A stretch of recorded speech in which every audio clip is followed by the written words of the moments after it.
സന്ദർഭത്തിൽ ഈ ദേവാലയത്തിൽ വീണ്ടും കടന്നു വരുവാനും നമുക്കൊരുമിച്ച് ദൈവത്തെ ആരാധിക്കുവാനും മഹത്വപ്പെടുത്തുവാനും സർവശക്തനായ ദൈവം കൃപ ചെയ്തനായ ജനാദ്യമായ ദൈവത്തിന് നന്ദി കരേറ്റും. അഭിനന്യ തോമസ് സാമുവൽ തിരുമേനി, ബഹുമാനപ്പെട്ട അച്ഛന്മാർ, പ്രിയപ്പെട്ട നമ്മുടെ വികാരി അച്ഛൻ അലക്സ് പി ഉമ്മനച്ഛൻ, കൊച്ചമ്മ, ഈ സഭയുടെ ഭരണസമിതി അംഗങ്ങൾ, പ്രത്യേകിച്ച് കൈക്കാരന്മാർ, കൗൺസിൽ അംഗങ്ങൾ, സെക്രട്ടറി, കമ്മിറ്റി അംഗങ്ങൾ, സഭാമക്കളെ, എല്ലാവർക്കും ഞങ്ങളുടെ എല്ലാവിധമായ പ്രാർത്ഥന ആശംസകൾ ഈ ജൂബിലി ആഘോഷ തുടക്കം കുറിക്കുന്ന വേളയിൽ ഞങ്ങൾ കുടുംബമായിട്ടും അതോടൊപ്പം തന്നെ മഹായുടെ പേരിൽ, ഈശോയുള്ള മഹായുടെ പേരിലും അറിയിക്കുന്നു. ഈ ധന്യ സമയത്ത് നിമിഷങ്ങളിൽ ഇതിൻ്റെ പ്രാരംഭ ശുശ്രൂഷയിൽ പങ്കുചേരുവാൻ തക്കവണ്ണം എന്നെ വളരെ നേരത്തെ ക്ഷണിക്കുകയും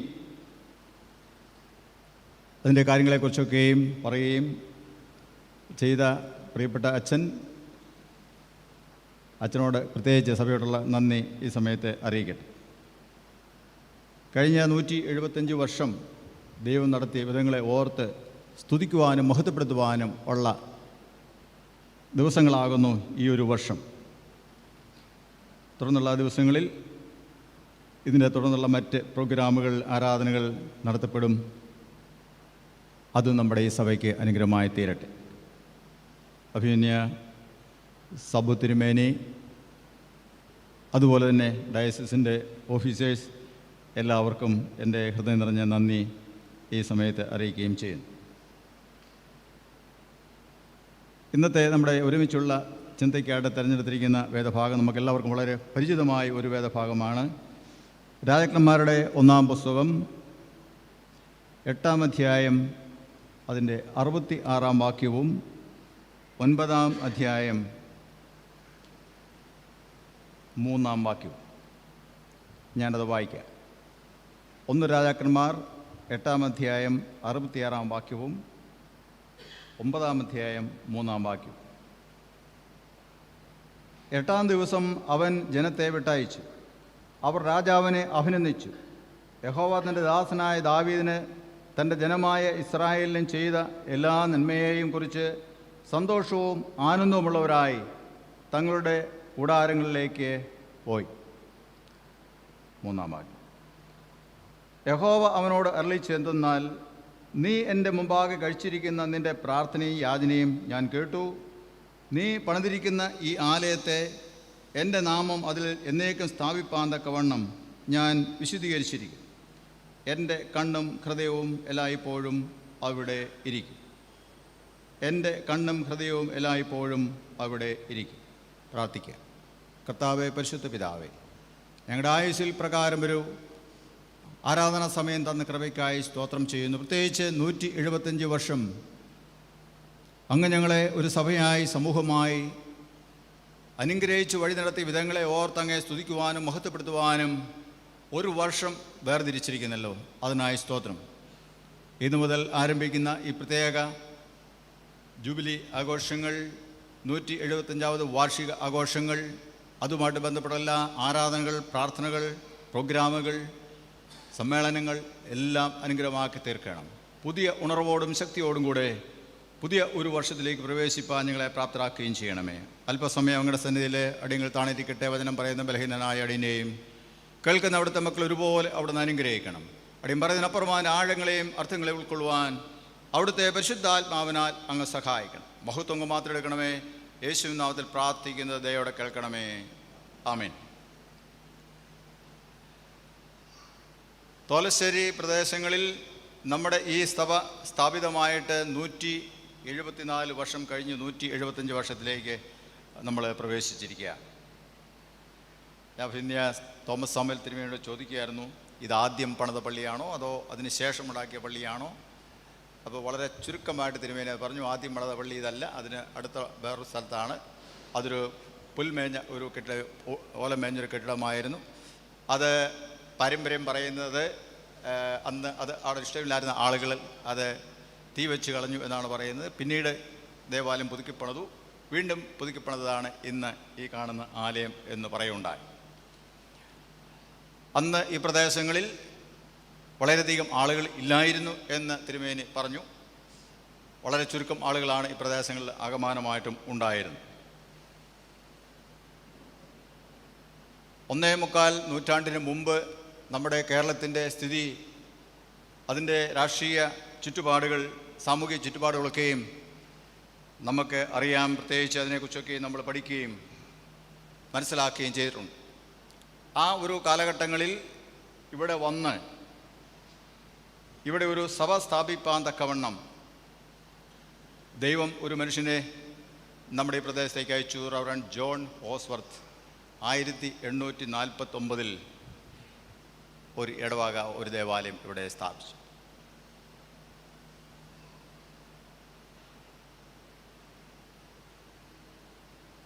ഒരുപക്ഷെ അദ്ദേഹം ഒരു ആലയം ഇവിടെ സ്ഥാപിച്ചപ്പോൾ ദൈവ ആരാധനയ്ക്ക് വേണ്ടി ഒരിടം അദ്ദേഹം ഉണ്ടാക്കിയപ്പോൾ എന്തായിരുന്നു അദ്ദേഹത്തിൻ്റെ മനസ്സിൽ എന്ന് നമുക്ക് അറിയത്തില്ല. എന്നാൽ ദൈവത്തിന് അതിന് വലിയൊരു ഉദ്ദേശമുണ്ടായിരുന്നു. അത് ഇക്കാലം അത്രയും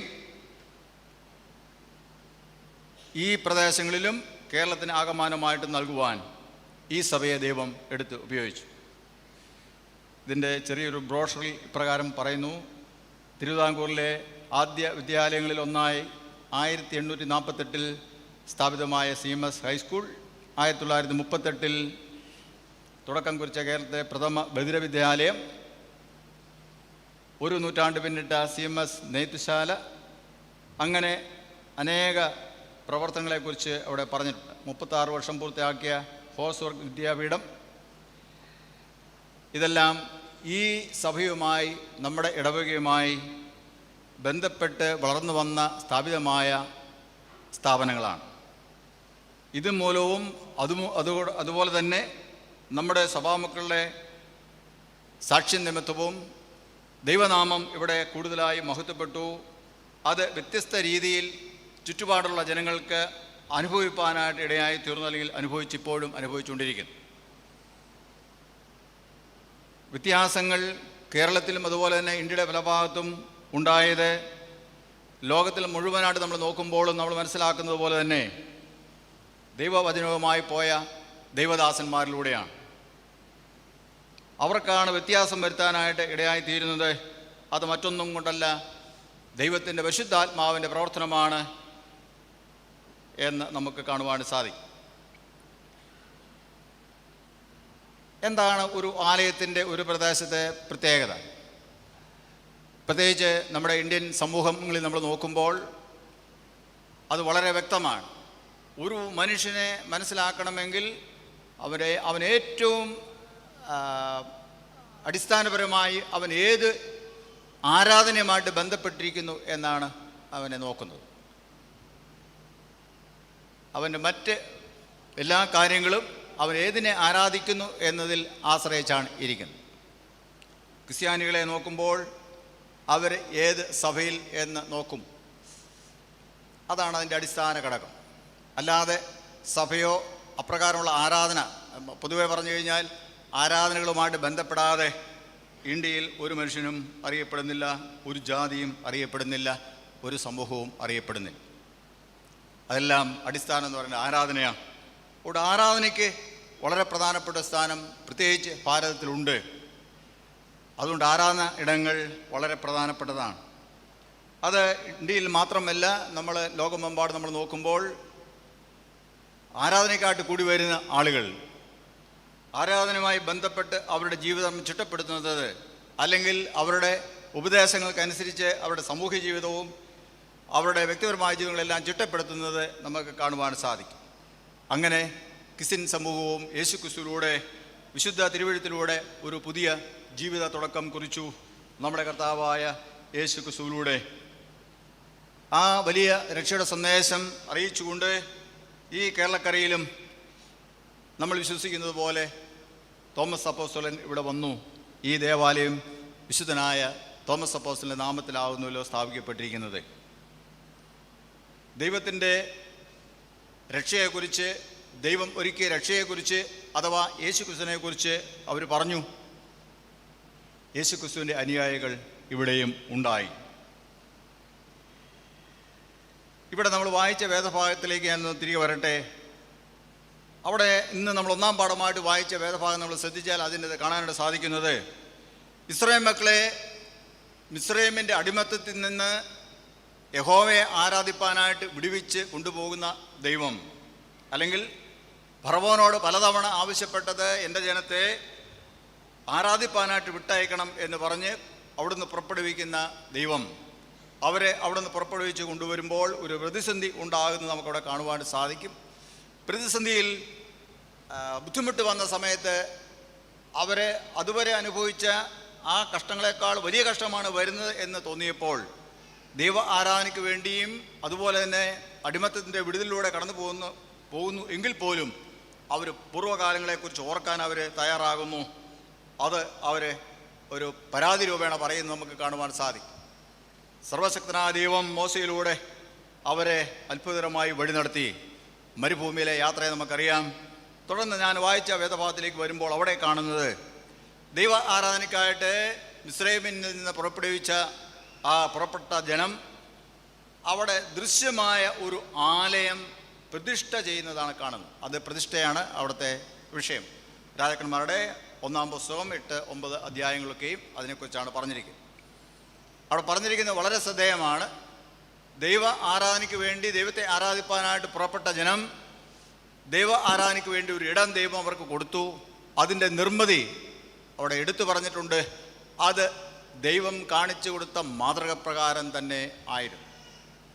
ദൈവം കാണിച്ചു കൊടുത്ത മാതൃകപ്രകാരം ദൃശ്യമായ ഒരു ആലയം ആദ്യമായി ഇസ്രായേൽ മക്കൾക്ക് ആരാധിപ്പാൻ കിട്ടിയല്ലെങ്കിൽ ദൃശ്യമായ ഒരു ദേവാലയം അവിടെ സ്ഥാപിക്കപ്പെട്ടു. അത് ദൈവനാമത്തിൽ അത് പ്രതിഷ്ഠിച്ചു എന്ന് നമ്മളിവിടെ വായിക്കുന്ന 8-ാം അധ്യായത്തിൽ പ്രതിഷ്ഠയെക്കുറിച്ചാണ് അവിടെ പറഞ്ഞിരിക്കുന്നത്.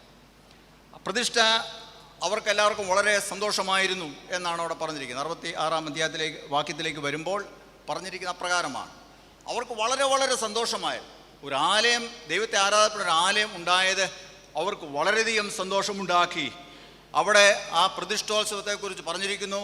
പ്രതിഷ്ഠ 7 ദിവസം അവർ ഉത്സവം ആചരിച്ചു. അതിനുശേഷം വീണ്ടും അവർ 7 ദിവസം കൂടെ ഉത്സവം ആചരിച്ചു എന്നാണ് അവിടെ പറഞ്ഞിരിക്കുന്നത്. 2-ാം തവണയും 7 ദിവസം തുടർച്ചയായിട്ട് ആഘോഷിച്ചതിന് ശേഷം അവരെ അവിടെ പറഞ്ഞിരിക്കുന്നത്, ദൈവം ഇസ്രായേലിന് ചെയ്ത എല്ലാ നന്മയെയും കുറിച്ച് സന്തോഷവും ആനന്ദവുമുള്ളവരായി കൂടാരങ്ങളിലേക്ക് പോയി. വളരെ വളരെ സന്തോഷത്തോടെ അവർ ആരാധന കഴിഞ്ഞ്, ഉത്സവം കഴിഞ്ഞ് അവരെ തിരികെ പോയി ദൈവ ആലയത്തിൽ നിന്ന്. അതിന് തൊട്ട് താഴെ 9-ാം അധ്യായത്തിൽ 3-ാം വാക്യം പറഞ്ഞിരിക്കുന്ന ഇപ്രകാരമാണ്: സലോമോൻ രാജാവിൻ്റെ പ്രാർത്ഥന മുട്ടുമേൽ നിന്നുള്ള പ്രതിഷ്ഠാ പ്രാർത്ഥനയിൽ അദ്ദേഹം അപേക്ഷിച്ച അനേകമായ കാര്യങ്ങളുണ്ട്. ആ കാര്യങ്ങളെല്ലാം തരും എന്ന് മാത്രമല്ല, ദൈവത്തിൻ്റെ ദിവ്യമായ സാന്നിധ്യം അവിടെ ഉണ്ടായിരിക്കണമെന്ന് സലോമോൻ രാജാവ് പ്രാർത്ഥിച്ചു. ഉണ്ടായിരിക്കും എന്നവിടെ സ്വപ്നത്തിൽ പ്രത്യക്ഷമായി ദൈവം കൽപ്പിക്കും. ഞാനിത് പറഞ്ഞത്, ദൈവാലയത്തിൽ നമ്മൾ വരുമ്പോൾ ഈ ഒരു വലിയ ബോധ്യവും വിശ്വാസവും ഓരോ ക്രിസ്ത്യാനിക്കും ഓരോ വിശ്വാസിക്കും ഉണ്ടായിരിക്കും. കാരണം ദൈവ ആരാധനയ്ക്ക് വേണ്ടി വേർതിരിക്കപ്പെടുന്ന ഇടങ്ങളിൽ ദൈവത്തിൻ്റെ ദിവ്യമായ സാന്നിധ്യം ഉണ്ട് എന്നും, അവിടെ വന്ന് എന്തെങ്കിലും ദൈവത്തോട് നമ്മുടെ ആവശ്യങ്ങൾ പറഞ്ഞാൽ, മുട്ടിപ്പായിട്ട് പറഞ്ഞാൽ, ദൈവം അത് തരുവാൻ ശക്തൻ എന്ന് വിശ്വസിച്ചുകൊണ്ട് പറഞ്ഞാൽ അത് ലഭിക്കുമെന്നും, അത് കേൾക്കുന്നൊരു ദൈവം, അങ്ങനെ പ്രാർത്ഥിക്കുന്ന ആളെ കാണുന്നൊരു ദൈവം സ്വർഗത്തിലുണ്ട് എന്നും ഉള്ള ആ ദൈവത്തിൻ്റെ സാന്നിധ്യം ഇവിടെ ഉണ്ട് എന്നുള്ള വിശ്വാസത്തോടെ മാത്രമേ ഓരോ ആരാധനയിലും ഓരോ വിശ്വാസിയും കടന്നു വരാവൂ. അങ്ങനെ നമ്മൾ സമർപ്പണത്തോടെ കടന്നു വന്ന് തിരികെ പോകുമ്പോൾ നമുക്ക് ലഭിക്കുന്ന ദൈവിക അനുഗ്രഹങ്ങളിൽ ഏറ്റവും പ്രധാനപ്പെട്ടതാണ് മഹാസന്തോഷം, വലിയ സന്തോഷം. സാഹചര്യങ്ങൾ ഒരുപക്ഷെ മാറണമെന്ന് നിർബന്ധമില്ല, നമ്മുടെ ദുഃഖാവസ്ഥകളോ ബുദ്ധിമുട്ടുകളോ ഭാരങ്ങളോ മാറണമെന്ന് നിർബന്ധമില്ല. എന്നാൽ അതിനെ കവിയുന്ന, ആ സാഹചര്യങ്ങളെ കവിയുന്ന സന്തോഷം നൽകുവാൻ, സമാധാനം നൽകുവാൻ ശക്തനായൊരു ദൈവം നമുക്കുണ്ട്. അതുകൊണ്ട് അവർ പ്രാർത്ഥനയ്ക്ക് ശേഷം, അപേക്ഷയ്ക്ക് ശേഷം, ദൈവസാന്നിധ്യം അനുഭവിച്ചതിന് ശേഷം വളരെ സന്തോഷത്തോടെ കടന്നു പോവുകയാണ് ചെയ്യുന്നത്. 175 വർഷം ത്തിലേക്ക് നമ്മൾ പ്രവേശിക്കുന്ന ഈ സെൻറ് തോമസ് ഇടവകയ്ക്ക് കഴിഞ്ഞ കാലങ്ങളിൽ ദൈവം ചെയ്ത നന്മകളെ ഓർത്ത് നമ്മൾ സ്തുതിക്കേണ്ടത്, മഹത്വപ്പെടുത്തേണ്ടത് ആവശ്യമാണ്. ദൈവമാണ് നമുക്കൊരു ഇടം തന്നിരിക്കുന്നത്. ദൈവത്തെ ആരാധിപ്പാൻ ദൈവം നമുക്കൊരു ഇടം തന്നിരിക്കുന്നു. ദൈവത്തിൻ്റെ ദിവ്യമായ സാന്നിധ്യം ഇവിടെ ഉണ്ട്. അത് നമ്മൾ അനുഭവിച്ചുകൊണ്ട്, അത് നമ്മൾ ഉള്ളിൽ വിചാരിച്ചുകൊണ്ട്, അതിൽ നമ്മൾ പരിപൂർണ്ണമായി വിശ്വസിച്ചുകൊണ്ട് നമ്മൾ വരിക, പ്രാർത്ഥിക്കുക, അപേക്ഷിക്കുക, നമ്മുടെ ആവശ്യങ്ങൾ പറയുക. ഇവിടെ ദൈവത്തെ സ്തുതിക്കുന്നതിനെക്കുറിച്ച് പറഞ്ഞതായിട്ട് നമുക്ക് കാണാൻ വളരെ സന്തോഷത്തോടെ കടന്നുപോയി എന്നാണ് പറഞ്ഞത്. ഇവിടെ നമ്മൾ അല്പസമയം കഴിയുമ്പോൾ ദൈവം ചെയ്ത നടത്തിപ്പുകളെ ഓർത്ത് ദൈവത്തെ സ്തുതിപ്പാനായിട്ട് പ്രത്യേകമായി നമ്മൾ സമയം വേർതിരിക്കുന്നുണ്ട്. തീർച്ചയായിട്ടും ഈ 175 വർഷത്തിൻ്റെ ആഘോഷങ്ങളുടെ പ്രധാനപ്പെട്ട ഭാഗമായി തീർച്ചയായിട്ടും അത് നമ്മൾ വേണം. ദൈവം ചെയ്ത നന്മകളെ എണ്ണി പറഞ്ഞ് ദൈവത്തെ സ്തുതിപ്പാൻ നമുക്ക് സാധിക്കണം. ദൈവ ആരാധനയിൽ ഏറ്റവും പ്രധാനപ്പെട്ട രണ്ട് ഘടകങ്ങളാണ് ഉള്ളത്. ഒന്ന് സ്തുതി സ്തോത്രമാണ്, മറ്റൊന്ന് പാപങ്ങളെ ഏറ്റുപറയാണ്, അല്ലെങ്കിൽ ദൈവ വ്യവസ്ഥയോട് നമ്മൾ അനുരൂപപ്പെടുകയാണ്. അതാണ് പാപം ഏറ്റുപറച്ചിൽ എന്ന് പറയുന്നത്. ദൈവ വ്യവസ്ഥയോട്, ദൈവിക കൽപ്പനയോട് നമ്മൾ താതാത്മ്യം പ്രാപിക്കുക, അതിനോട് ഏകീഭവിക്കുക, അതുമായിട്ട് നമ്മുടെ ജീവിതം ഒന്ന് മാച്ച് ചെയ്ത് നോക്കുക, വ്യത്യാസങ്ങൾ ഉണ്ടോ എന്ന് നോക്കുക, വ്യത്യാസങ്ങളെ തിരുത്തുക. അതാണ് പാപം ഏറ്റുപറച്ചിൽ എന്ന് പറയുന്നത്. സ്തുതി എന്ന് പറയുന്നത് നമ്മൾ ഇന്ന് ഒന്നാം പാഠമായിട്ട് വായിച്ച ഭാഗത്തിൽ വളരെ വ്യക്തമായിട്ട് അതിനെക്കുറിച്ച് പറഞ്ഞിട്ടുണ്ട്. അതിന് തുടർന്ന് വരുന്ന ഭാഗങ്ങൾ നമ്മൾ വായിച്ചതിന് ശേഷമുള്ള ഭാഗങ്ങൾ വായിക്കുമ്പോൾ അവിടെ കാണാനായിട്ട് സാധിക്കും. അവർ ചെങ്കട കടന്ന് മറുകര ചെന്നതിന് ശേഷം അവർക്ക് ഭയങ്കരമായ സന്തോഷമുണ്ടായി എന്നാണ് പറയുന്നത്. അവർ തപ്പെടുത്ത് നൃത്തം ചെയ്ത് പാടിയെന്നാണ് പറയുന്നത്. പാട്ടിലെ പ്രമേയം എന്ന് പറയുന്നത്, അതിലെ വിഷയം എന്ന് പറയുന്നത് ഫറവോനെയും സൈന്യത്തെയും ചെങ്കടലിൽ തള്ളിയിട്ടു ദൈവം. അപ്പം അതാണ് സ്തുതിക്കാനൊരു കാരണം. ഫറവോനെയും സൈന്യത്തെയും ചെങ്കടലിൽ തള്ളിയിട്ട ദൈവമേ അങ്ങയെ സ്തുതിക്കും. അത്ഭുതകരമായ വിടുതൽ ഞങ്ങൾക്ക് നൽകി, ശത്രുക്കളെ എന്നേക്കും തള്ളിക്കളഞ്ഞു, അവനെ നശിപ്പിച്ചു. ദൈവമേ നിനക്ക് സ്തോത്രം എന്ന് പറഞ്ഞാൽ ദൈവം നമ്മുടെ ജീവിതത്തിൽ ചെയ്യുന്ന കാര്യങ്ങളെ സൂക്ഷ്മമായി നോക്കി അവയെ അക്കമിട്ട് പറഞ്ഞ് ദൈവത്തെ സ്തുതിക്കുക. അങ്ങനെ മാത്രമേ സ്തുതിക്കാൻ പറ്റൂ. ചുമ്മാ നമുക്ക് സ്തുതിക്കാൻ പറ്റത്തില്ല. ചുമ്മാ സ്തുതി എന്ന് പറഞ്ഞാൽ അത് സ്തുതിയാകത്തില്ല. എന്താണ് സ്തുതിക്കാൻ കാരണം? എനിക്ക് നിങ്ങൾക്കും സ്തുതിപ്പാൻ കാരണമുണ്ടോ നമ്മൾ നോക്കണം. രാവിലെ എഴുന്നേറ്റ് നോക്കണം. രാവിലെ എഴുന്നേറ്റില്ല, രാവിലെ ഇന്നലത്തെ പോലെ ഇന്ന് നമ്മൾ ഒരുപക്ഷെ പറയുമായിരിക്കും. അല്ല, രാവിലെ നമ്മൾ എഴുന്നേറ്റിരിക്കുന്നു, അല്ലേ? കിടന്നുറങ്ങി രാവിലെ എഴുന്നേറ്റിരിക്കുന്നു. ദൈവത്തെ സ്തുതിക്കാൻ അതിൽ പരം പിന്നെ കാരണങ്ങൾ ഒന്നുമേ വേണ്ട. ജീവനോടെ നമ്മൾ എന്ത് ചെയ്യുന്നു? നമ്മളിവിടെ ഉണ്ട്. നന്ദി എന്ന് പറയാൻ സാധിക്കും, സ്തോത്രം എന്ന് പറയാനായിട്ട് സാധിക്കും, അല്ലേ? ഇവിടെ ആലയത്തിൽ നമ്മൾ വന്നു. ഒരുപക്ഷെ നമ്മൾ പറയുമായിരിക്കും നമ്മൾ പോയ വഴിക്ക് കരുത. അങ്ങനെയല്ല, അങ്ങനെ വരരുത്. ആരാധനയ്ക്കായിട്ട് ദൈവാലയത്തിൽ ചെല്ലുമ്പോൾ ആരാധനയെക്കുറിച്ച് പറയുമ്പോൾ ദൈവം പറയുന്നുണ്ട്, നീ ആലയത്തിൽ ചെന്ന് ഞാനിവിടെ വന്നു എന്ന് നീ പറയണം. എൻ്റെ അതരം കൊണ്ട് പറയണം ഞാനിവിടെ വന്നെന്ന്. ദൈവത്തിന് അറിയത്തില്ല നമ്മൾ വന്നെന്ന്, തീർച്ചയായിട്ടും അറിയാം. പക്ഷെ അത് നമ്മിൽ നിന്ന് കേൾക്കുവാൻ ദൈവം ആഗ്രഹിക്കും. ദൈവമേ, നീ ഞങ്ങളിവിടെ കൊണ്ടുവന്നതിനായ സ്തോത്രം, ഇന്ന കാര്യങ്ങൾ ചെയ്തതിനായ സ്തോത്രം. അത് എണ്ണിപ്പറയുമ്പോൾ ദൈവമുള്ള അടുപ്പം നമുക്ക് കൂടുകയാണ്. അത് നമുക്കങ്ങനെ കാണണമെങ്കിൽ നമുക്ക് നല്ലൊരു ഹൃദയം ഉണ്ടായിരിക്കണം.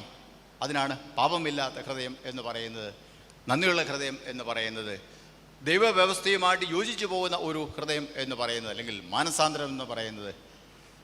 പ്രിയമുള്ളവരെ, ഈ 174 വർഷം പിന്നിട്ട് 175 വർഷത്തിലേക്ക് പ്രവേശിക്കുന്ന നമുക്ക് ദൈവത്തെ സ്തുതിപ്പാൻ ധാരാളം കാരണങ്ങൾ. ഞാനിപ്പം അച്ഛനോട് ചോദിക്കുകയായിരുന്നു, നമ്മൾ എത്ര അച്ഛന്മാർ ഇവിടെ നിന്നുണ്ടായി? അഭിനന്ദ തിരുമേനി ഉൾപ്പെടെ 18ലധികം ദൈവ ശുശ്രൂഷകർ, അഭിഷേകം ചെയ്യുക ആൾക്കാർ ഇവിടുന്ന് ഇറങ്ങി പുറപ്പെട്ടു ദൈവവേലയ്ക്ക് വേണ്ടി. Praise the Lord. ഇന്ന് നമ്മുടെ മധ്യ അഭിനന്ദ തിരുമേനി ഉണ്ട്.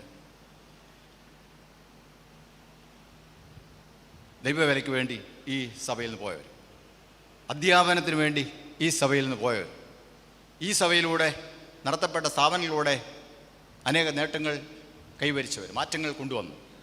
എന്തെല്ലാം കാര്യങ്ങൾ നമുക്ക് ഈ 175 വർഷം ഓർക്കുമ്പോൾ ഉണ്ട്. അതെല്ലാം ഓർത്ത് നമുക്ക് ദൈവത്തെ സ്തുതിപ്പാൻ സാധിക്കും. വാസ്തവം പറഞ്ഞാൽ സ്തുതി മാത്രമാണ് ആരാധനയുടെ കാതൽ എന്ന് പറയും. നമുക്കിവിടെ മനോഹരമായ കൊയറുണ്ട്, അവരെ ദൈവത്തെ സ്തുതിക്കുന്നു, മഹത്വപ്പെടുത്തുന്നു. തീർച്ചയായിട്ടും നല്ല കാര്യം തന്നെ. അവരെ യഥാർത്ഥത്തിൽ അവർ പാടുന്ന കേൾക്കാനല്ല നമ്മൾ വരുന്നത്. ഇവിടെ എല്ലാവരും പാടുന്നുണ്ട്. ഞാൻ പോന്നപ്പോൾ ഇങ്ങോട്ട് പ്രൊസഷൻ പോന്നപ്പോൾ ഞാൻ ശ്രദ്ധിച്ചു, ആൾക്കാർ പാടുന്നുണ്ടോ? ഒരു നല്ലൊരു ശതമാനം ആൾക്കാർ പാട്ട് പാടുന്നു. ഇവർ പാടുന്നത് കേൾക്കാനല്ല നമ്മൾ വരുന്നത്, ഇവർ പാട്ടിനെ ലീഡ് ചെയ്യുന്നവരാണ്. സ്തോത്രഗീതങ്ങൾക്ക്, സ്തുതിഗീതങ്ങൾക്ക് നേതൃത്വം കൊടുക്കുന്നവരാണ് ഇവർ. അവരോട് ചേർന്ന് പാടുക എന്നുള്ളതാണ് നമ്മുടെ കടമ. നമ്മൾ ആരും പാട്ട് കേൾക്കാൻ വന്നവരല്ല, പ്രാർത്ഥന കേൾക്കാൻ വന്നവരല്ല. പ്രാർത്ഥന കേൾക്കുന്നവൻ, പാട്ട് കേൾക്കുന്നവൻ, അപേക്ഷ കേൾക്കുന്നവൻ ദൈവമാണ്. നമ്മൾ പറയുക എന്നുള്ളതാണ്, ചൊല്ലുക എന്നുള്ളതാണ്, ആത്മാർത്ഥമായിട്ട് പ്രാർത്ഥിക്കുക എന്നുള്ളതാണ്. തീർച്ചയായിട്ടും ഈ ഒരു വർഷം അപ്പോൾ ദൈവത്തെ മനഃപൂർവ്വമായി സ്തുതിപ്പാനുള്ള ഒരു വർഷമായി തീരട്ടെ എന്ന് ഞാൻ ആശംസിക്കുകയും പ്രാർത്ഥിക്കുകയും ചെയ്യുന്നു.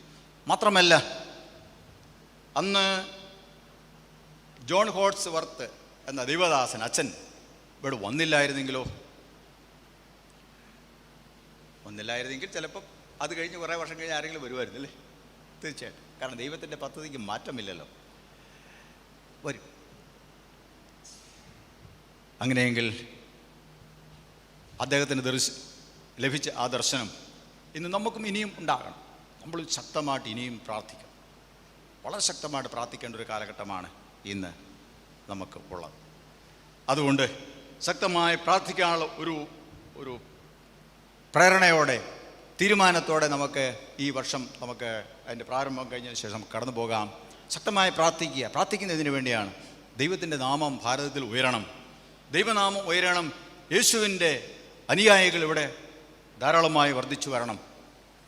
നമ്മൾ പള്ളിയിൽ ആൾക്കാർ കൂടുക അല്ലെങ്കിൽ വരിക എന്നുള്ളത് മാത്രമല്ല, അതിൽ നിന്ന് പുറത്തു പോകുന്ന ആൾക്കാർ. പള്ളിയിൽ ആരാധനയ്ക്ക് വരുന്നു, പുറത്തേക്ക് പോകുന്നു, അവിടെയാണ് പ്രാധാന്യം. പള്ളിയിൽ ദൈവത്തെ വന്ന് ആരാധിക്കുന്ന സമയം എന്ന് പറഞ്ഞാൽ വളരെ ചുരുക്കമായുള്ള സമയമാണ്. ആ ചുരുക്കമായ സമയത്ത് നമ്മൾ ദൈവത്തെ ആരാധിക്കണമെങ്കിൽ ഇത് മുഴുവനും, അതിനുശേഷമുള്ള സമയം മുഴുവനും ഈ ആരാധനയുമായിട്ട് ബന്ധപ്പെട്ടാണ് പോകുന്നത്. ആരാധന ജീവിത ബന്ധിയാണ്, അല്ലെങ്കിൽ ജീവിതവുമായി ബന്ധപ്പെട്ടതാണ്. ആലയത്തിന് ഉള്ളിലുള്ള ആരാധന ആലയത്തിന് പുറത്തുള്ള നമ്മുടെ ജീവിതവുമായിട്ട് ബന്ധപ്പെട്ടിരിക്കും. ആലയത്തിനുള്ളിലുള്ള ആരാധന പുറത്തുള്ള നമ്മുടെ ജീവിതവുമായിട്ട് ബന്ധമില്ലെങ്കിൽ, അതിന് സാമ്യമില്ലെങ്കിൽ, അതുമായിട്ട് പൊരുത്തപ്പെട്ടു പോകുന്നില്ലെങ്കിൽ, അങ്ങനെയുള്ളവർ വന്ന് ആരാധിക്കുന്ന ആരാധന ദൈവത്തിന് പ്രസാദമാകുകയില്ല എന്ന് നാം മറന്നു പോകും. അതുകൊണ്ട് ഇവിടെ വരുമ്പോൾ നമ്മൾ ദൈവത്തെ സ്തുതിക്കുക, മഹത്വപ്പെടുത്തുക, ദൈവം ചെയ്ത നന്മകളെ ഓർത്ത്. പുറത്തേക്ക് പോകുമ്പോൾ പ്രമാണിപ്പാൻ ദൈവം നിങ്ങൾക്ക് പ്രമാണങ്ങൾ തന്നിട്ടുണ്ട്. ഇത് ഇവിടെ ഇരിക്കുന്ന ഓരോ ആൾക്കാരും, പ്രത്യേകിച്ച് സ്ഥിരീകരണം കഴിഞ്ഞ ഓരോ കുഞ്ഞുങ്ങളുൾപ്പെടെ പ്രായമുള്ളവർ, ഈ ഞാനുൾപ്പെടെ പ്രതിജ്ഞ ചെയ്തവരാണ് അനുസരിക്കാൻ. ഇതനുസരിക്കേണ്ടത് പുറമെയാണ്, ആലയത്തിന് പുറത്താണ്. ആലയത്തിന് പുറത്തുള്ള ഈ വചന അനുസരണം ആലയത്തിനുള്ളിലുള്ള നമ്മുടെ ആരാധനയെ സജീവമാക്കി തീർക്കും എന്നുള്ള കാര്യത്തിൽ യാതൊരു തർക്കവുമില്ല. 175 വർഷം നമ്മൾ പിന്നിടുമ്പോൾ അങ്ങനെ ഒരു നല്ലൊരു തീരുമാനത്തോടെ കടന്നു പോകാം. പ്രാർത്ഥിക്കുക. നമുക്ക് നല്ല നല്ല രാഷ്ട്രീയ നേതാക്കന്മാർ വേണം. നല്ല ക്രിസ്തീയ മൂല്യങ്ങൾ മുറുകെ പിടിക്കുന്ന നേതാക്കന്മാർക്ക് നമുക്ക് വേണം. വിവിധ പാർട്ടികളിൽ അങ്ങനെയുള്ള ആൾക്കാർ നമുക്ക് വേണം. ക്രിസ്തീയ മൂല്യങ്ങൾ മുറുകെ പിടിക്കുന്ന ആളുകൾ സമൂഹത്തിലുണ്ടായിരിക്കണം, ദേവാലയത്തിന് പുറത്ത് ഉണ്ടായിരിക്കണം. ദേവാലയത്തിൽ ഉള്ളിൽ വന്ന് അവർ പുറത്ത് ചെല്ലും. അങ്ങനെയുള്ള നേതാക്കന്മാർ നമുക്ക് വേണം. വളരെ വളരെ ആ ഒരു മേഖലയിൽ നമ്മുടെ ആൾക്കാർ വളരെ വളരെ പിന്നിലാണ്. ആരും ഒരു ദൈവവചനം അനുസരിക്കാത്തവരെന്നുള്ള നിലയിലല്ല. ദൈവവചനം അനുസരിക്കുന്നവരും പ്രാർത്ഥിക്കുന്നവരും പാടുന്നവരും ദേവാലയത്തിൽ പോകുന്നവരാണ്. പക്ഷേ ശക്തമായ നേതൃത്വം നമ്മുടെ സമൂഹത്തിൽ കൊടുക്കാൻ, നമ്മുടെ സമൂഹം എന്ന് ഞാൻ ഉദ്ദേശിച്ചത് നമ്മൾ ജീവിക്കുന്ന സമൂഹമാണ് കൊടുക്കാൻ. നമ്മിൽ ചിലർ വേണം. വിശുദ്ധ വചനത്തിൽ അടിസ്ഥാനപ്പെട്ടുള്ള ജീവിതക്രമമുള്ളവർ നമുക്ക് ആവശ്യമാണ്. കർത്താവ് പറഞ്ഞു, നിങ്ങൾ ഭൂമിയുടെ ഉപ്പാകുന്നു, നിങ്ങൾ ലോകത്തിൻ്റെ വെളിച്ചമാകുന്നു. എവിടെയാണ് നമ്മൾ വെളിച്ചം? എവിടെയാണ് നമ്മൾ പ്രകാശം? പ്രകാശം അന്ധകാരത്തിലാണ് വേണ്ടത്. ചുറ്റുപാടാണ്, സമൂഹത്തിലാണ് നമുക്ക് പ്രകാശം വേണ്ടത്. ക്രിസ്തുവിൻ്റെ പ്രകാശം, വചനത്തിൻ്റെ പ്രകാശം. അതിന് ഇവിടെ നിന്ന് നമ്മൾ ഊർജ്ജം ഉൾക്കൊണ്ടുകൊണ്ട് നമ്മൾ പോകണം. നേരിട്ടുള്ള സുവിശേഷ പ്രവർത്തനങ്ങൾക്ക് നമ്മുടെ ഇടയിൽ നിന്ന് സുവിശേഷകരുണ്ടാകണം, അച്ഛന്മാരുണ്ടാകണം, ബിഷപ്പുമാരുണ്ടാകണം. തീർച്ചയായിട്ടും അത് നിർബന്ധമാണ്. സമൂഹത്തിൽ പ്രവർത്തിക്കാൻ വളരെ ഇച്ഛാശക്തിയുള്ള നേതാക്കന്മാർ നമ്മുടെ ഇടയിൽ നിന്നുണ്ടാകണം. നമ്മുടെ കുഞ്ഞുങ്ങൾ ദൈവവചനത്തിൻ്റെ മൂല്യങ്ങൾ അല്ലെങ്കിൽ ദൈവരാജ്യത്തിൻ്റെ മൂല്യങ്ങൾ മനസ്സിലാക്കി അവർ പ്രവർത്തിക്കണം. സർവീസ് മേഖലകളിൽ അവർ വരണം. അങ്ങനെ വലിയൊരു അപജയം സമൂഹത്തിൽ സംഭവിച്ചുകൊണ്ടിരിക്കുക. അതിനെതിരെ നിൽക്കണമെങ്കിൽ, സമൂഹം രുചികരമായി തീരണമെങ്കിൽ, എല്ലാവർക്കും അത് നവജീവൻ നൽകുന്നതായി തീരണമെങ്കിൽ, പ്രിയമുള്ളവരെ, നമ്മൾ ഈ വചനത്തിൽ നമ്മൾ ഊർജ്ജം ഉൾക്കൊള്ളണം. 175 വർഷം നമ്മൾ പിന്നിടുമ്പോൾ അതിനായിട്ട് ദൈവം നമ്മളെ സഹായിക്കട്ടെ എന്ന് ഞാൻ ആശംസിക്കുകയും പ്രാർത്ഥിക്കുകയും ചെയ്യുന്നു. 175ാമത് വാർഷികം ആഘോഷിക്കുന്ന ഈ തോലശ്ശേരി CSI സെൻറ് തോമസ് ഇടവകയ്ക്ക് എല്ലാവിധമായ ആശംസകളും പ്രാർത്ഥനകളും ഞാൻ നേരുന്നു. വളരെ അനുഗ്രഹമായി നമ്മുടെ സഭ ഈ പ്രദേശത്ത് നിലനിൽക്കുന്നു. ദൈവത്തിന് സ്തോത്രം. ഇനിയും അനേക വർഷങ്ങൾ ഈ സഭ അങ്ങനെ നിലനിൽക്കട്ടെ എന്ന് ഞാൻ പ്രാർത്ഥിക്കും. നമ്മുടെ കുടുംബങ്ങളിൽ നിന്ന് നല്ല ചൈതന്യമുള്ള ദൈവമക്കൾ സഭയ്ക്കും സമൂഹത്തിനും വേണ്ടി, രാജ്യത്തിനു വേണ്ടി ഇറങ്ങിത്തിരിപ്പാൻ ഇടയാകട്ടെ എന്ന് ഞാൻ പ്രാർത്ഥിക്കുന്നു. ചെയ്യേണ്ടത് ഒന്നു മാത്രം, ദൈവം ചെയ്ത അനുമളെ ഓർത്ത് ദൈവത്തെ സ്തുതിക്കുക. എല്ലാ ദിവസവും വിശുദ്ധ വചനം നമ്മൾ വായിക്കും. ഈ വേദപുസ്തകം എല്ലാ ദിവസവും നമ്മൾ വായിക്കാം. ഞാനത് നിങ്ങൾ വായിക്കുന്നില്ല അർത്ഥത്തിലല്ല ഞാൻ പറയുന്നത് എന്ന് ഓർപ്പിക്കട്ടെ. എല്ലാ ദിവസവും വചനം വായിക്കും. എല്ലാ ദിവസവും നമ്മൾ പ്രാർത്ഥിക്കുക. നമ്മൾ പ്രാർത്ഥിക്കുന്നത്, നമ്മൾ വചനം വായിക്കുന്നത് നമ്മുടെ കുട്ടികൾ കാണണം, അവരിത് കണ്ടു വളരണം, അവരെ ഇതിൽ നിന്ന് ഇതിലേക്ക് തിരിയണം, ഇതിൽ നിന്ന് ഊർജം ഉൾക്കൊള്ളണം, ശക്തി ഉൾക്കൊള്ളണം, ചൈതന്യം ഉൾക്കൊള്ളണം. അതിനായിട്ട് ദൈവം നമ്മളെ സഹായിക്കട്ടെ. എല്ലാവിധമായ ആശംസകളും ഞാൻ സമയത്ത് നേരുന്നു. ദൈവാലയത്തിൽ വരുവാൻ, പ്രാർത്ഥിക്കാൻ ദൈവത്തിൻ്റെ സാന്നിധ്യമുണ്ട് എന്നുള്ള വിശ്വാസത്തോടെ വന്ന് പ്രാർത്ഥിക്കുക. മറ്റുള്ളവരെയും കൂട്ടിവരുത്ത്. ഇവിടെ നിങ്ങൾ പ്രാർത്ഥിക്കുക, ദൈവം കേൾക്കും എന്ന് പറയുക. എൻ്റെ ആലയം പ്രാർത്ഥനാലയം, സകലജാതികൾക്കും പ്രാർത്ഥന ആലയം എന്ന് വിളിക്കപ്പെടുമെന്ന് പറഞ്ഞിരിക്കുന്ന ആ വചനത്തിൻ്റെ നിവൃത്തി പറഞ്ഞു കൊടുക്കുക. ധൈര്യമായിട്ട് വിളിക്കുക, നിങ്ങൾ പ്രാർത്ഥിക്കുക, ദൈവം കേൾക്കുമെന്ന് പറയുക. നേരത്തെ ഇവിടെ ആരാധനയ്ക്കാണ്ട് നിങ്ങൾ വന്നു, വളരെ സന്തോഷം. ആവശ്യങ്ങൾ നമ്മൾ പറയുക, ദൈവം ഇന്നതാണ് എൻ്റെ ആവശ്യം പറയാം. അത് കേൾക്കുന്നൊരു ദൈവം ഇവിടെ ഉണ്ട്, ദൈവത്തിൻ്റെ സാന്നിധ്യമുണ്ട്. അങ്ങനെ അനുഗ്രഹിക്കപ്പെട്ട ഒരു കൂട്ടമായിട്ട് ഇനിയും ദൈവം അനേക വർഷങ്ങൾ ഈ സഭയെ നിലനിർത്തത്തെ ദൈവത്തിൻ്റെ പരിശുദ്ധാത്മാവിനാൽ അതിനായിട്ട് നമ്മളെ സഹായിക്കുകയും ശക്തിയിരിക്കുകയും ചെയ്യുമാറാകട്ടെ. അപ്പോൾ പിതാവായ ദൈവത്തിനും പുത്രനായ ദൈവത്തിനും പരിശുദ്ധാത്മാവായ ദൈവം സകല ബഹുമാനം മഹത്വവും കാലാവസാനം കൂടാതെ ഉണ്ടായിരിക്കുമാറാകട്ടെ.